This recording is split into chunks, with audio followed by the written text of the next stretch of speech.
In today's video, I am going to teach you how to create Gmail account without phone number.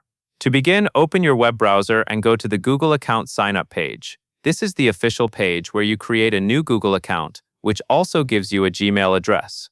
Make sure you are on the real Google site before you enter any personal details. Once the page loads, look for the option that says Create Account. Click it, and then select For My Personal Use. This is the standard setup for a regular Gmail account that you can use for email, YouTube, Google Drive, and other Google services.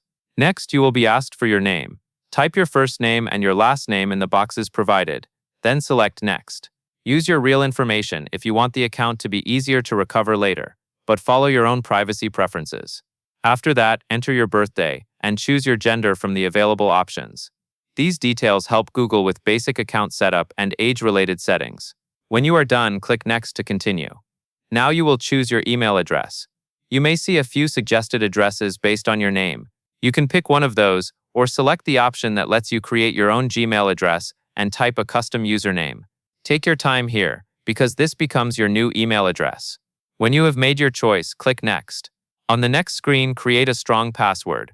Use a mix of letters, numbers, and symbols and avoid common words or personal details.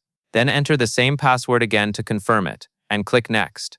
At this point, a QR code will appear on the screen, and you will need to scan it to proceed. Use the camera on your phone or a QR scanner app and follow what opens after you scan. This is part of the verification process and helps Google confirm the sign-up. Finally, continue by following the on-screen prompts until the setup completes. Review anything you agree to, confirm the settings you want, and finish creating the account. Once you are done, your Gmail account will be ready to use. And that covers everything you need to know.